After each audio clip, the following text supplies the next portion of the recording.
Hello cadets, तो कैसे हैं आप सभी। आई होप कि आपकी तैयारी बहुत अच्छी हो चुकी होगी और काफी हद तक आप आगे बढ़ चुके होंगे। तो I myself Jairaj Singh, I have qualified NDA for 3 times in 2016, 17 and 18। तो आज हम उसी चीज को डिस्कस करेंगे कि आप रिटन एग्जाम को कैसे बेस्ट स्ट्रेटेजी से आप क्वालिफाई कर सकते हैं। देखो कि एनडीए जो एग्जाम है वो बाकी एग्जाम से कैसे डिफरेंट है। आप पहले तो हम ये चीज डिस्कस करते हैं। देखिए क्या है कि एक होता है एनआरटी मेथड और दूसरा होता है सीआरटी। ये एनआरटी और सीआरटी क्या है?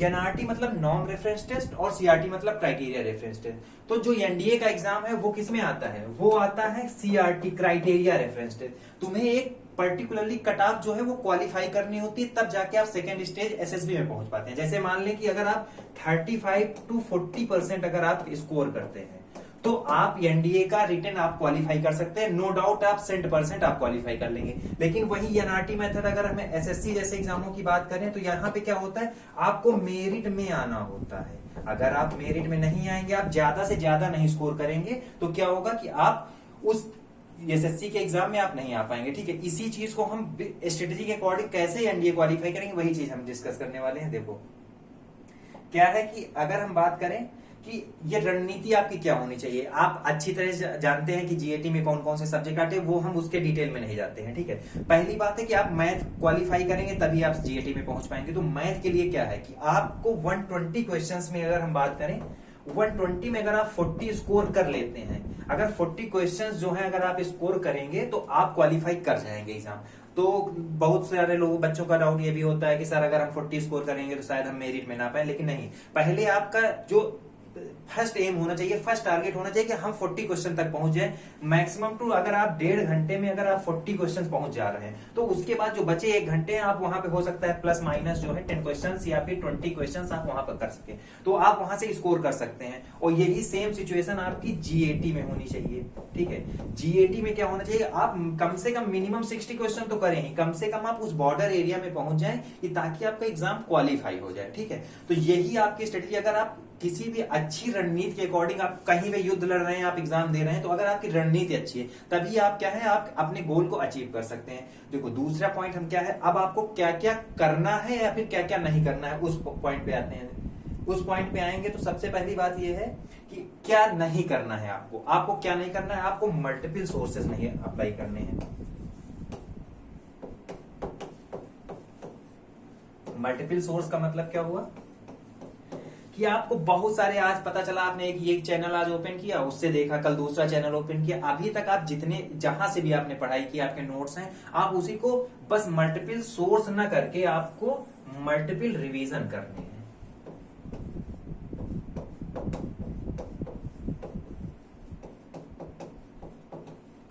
आप मल्टीपल रिवीजन करेंगे। मल्टीपल रिवीजन से क्या होता है, जैसे आपने थॉट सुनी भी होगी, अगर आप एक बुक को 10 बार पढ़ें और 10 बुक को एक बार पढ़ें तो ये बेस्ट है कि आप एक बुक को 10 बार पढ़ें। तो यही चीज आप अगर आपने अभी रिवीजन के टाइम पे जो बचे हुए 7 दिन आपके पास हैं, अगर आप ये चीज अप्लाई करेंगे तो ये श्योरिटी है कि आप 82% आपकी जो पीछे की मेहनत रही है और आपकी स्ट्रेटेजी के अकॉर्डिंग आप एनडीए क्वालिफाई करेंगे। आप जानते हैं कि बच्चे कितने 5 to 6 लाख अपियर होंगे एग्जाम में, जिसमें से क्या होता है केवल 8000 क्वालिफाई करते हैं। तो वो उनकी स्ट्रेटेजी और उनका प्रेशर कैसे हैंडल कर सकते हैं एग्जाम को, वही क्वालिफाई करेंगे। अगर हम नेक्स्ट की बात करें तो आपको क्या क्या जरूर करना है। सबसे पहले आपको रिवीजन जो है वो मस्ट है। अगर आप रिवीजन नहीं करेंगे तो आप जो पीछे चीजें होंगी आप उनसे क्या कर सकते हैं, लैग कर सकते हैं। तो रिवीजन आपका मस्ट है। दूसरा क्या है, आपको कॉन्फिडेंस। कॉन्फिडेंस आपको मेंटेन करना है, या आप एसएसबी में जाएं या फिर रिटन एग्जाम में, आपका कॉन्फिडेंस ही आपको प्लस माइनस 5 क्वेश्चन वहां पे करा सकता है। अगर आप कॉन्फिडेंट है हाँ मैं कर सकता हूं, तो आपको घबराना, प्रेशर बिल्कुल नहीं लेना है। आप एक एग्जाम में अपियर होने जा रहे हैं, या आप जिंदगी का जो है जंग नहीं लड़ने जा रहे हैं। आप एक सिंपल सा एक एग्जाम है जिसे हम एनडीए बोलते हैं, जो आप यूपीएससी कंडक्ट कराएगा, उसमें आपको अपियर होना है। ठीक है, तो ये आपको 2 चीजें बहुत ही ध्यान रखनी है कि आपका रिवीजन और कॉन्फिडेंस ही आपको क्या है, सिलेक्शन वहां पर दिला पाएगा। अब अगर नेक्स्ट स्टेप की बात करते हैं तो क्या होगा कि अगर देखिए आप एग्जाम सेंटर में पहुंचते हैं तो सबसे पहले आपको क्या है, काम रखना है। अपने आप को एकदम बिल्कुल ही काम रखना है। वहां पे बिल्कुल सी हड़बड़ाहट नहीं दिखानी है। आप ये समझ सकते, देखिए आप जैसे आप बिल्कुल काम है तो आपकी जो कामनेस ही आपको क्या कर सकती है, इंक्रीज, आपके कॉन्फिडेंस को इंक्रीज करेगी और आपके सिलेक्शन के जो चांसेस हैं वो इंक्रीज हो जाएंगे। और मैं श्योर हूं कि आपकी तैयारी बहुत अच्छी है। आप जैसे अगर बच्चे रेगुलर जो हैं इस कंपटीशन मेनिया चैनल से जुड़े हुए हैं, तो मैं तो ये कह सकता हूं कि 40% तो आपने केवल, अगर रेगुलर आपने करंट अफेयर्स देखे होंगे या फिर स्टैटिक जीके देखे होंगे, तो आप वहीं से स्कोर कर सकते हैं। देखिए ये 10+2 लेवल का एग्जाम है जो आप पहले से पढ़कर आए हुए हैं, तो आप सिंपल सी बात है, आपकी अगर स्ट्रेटेजी अच्छी रही और आपने मल्टीपल रिवीजन ही कर रखा है तो भी आप एग्जाम क्वालिफाई कर लेंगे। ऐसे बहुत सारे बच्चे आपने देखे होंगे ना जो ग्रेजुएशन पे अपियरिंग पे होते हैं और ग्रेजुएशन की क्लासेस भी लेते हैं, उसके बाद भी एनडीए क्वालिफाई कर लेते हैं। तो आपको अगर सही से गाइडेंस दिया जाएगा यहाँ पर, तो आप बिल्कुल ही एग्जाम को क्वालिफाई कर लेंगे। अगर हम तीसरे स्टेप की बात करते हैं तो फाइनल मैसेज आपके लिए क्या हो सकता है, तो सबसे पहले ये है कि आपकी जो स्ट्रेटजी है वो अगर एग्जाम में बेस्ट वर्क कर गई और आपने क्वेश्चन अटेम्प्ट किए, क्योंकि आपको निगेटिव नहीं करना है। अगर आप निगेटिव करते हैं तो सिंपल सी बात है 1/3 निगेटिव मार्किंग है, जिससे आप काफी पीछे आ सकते हैं। तो आप एक्यूरेसी का बिल्कुल ध्यान देना है, पहली बात है, और कॉन्फिडेंट रहना है। अगर आप कॉन्फिडेंट हैं, जो भी तक आपकी तैयारी आज जहां तक भी रही है, अगर आप उस चीज से कॉन्फिडेंट, तो सिंपल सी बात है कि 100% आप एग्जाम क्वालिफाई कर लेंगे।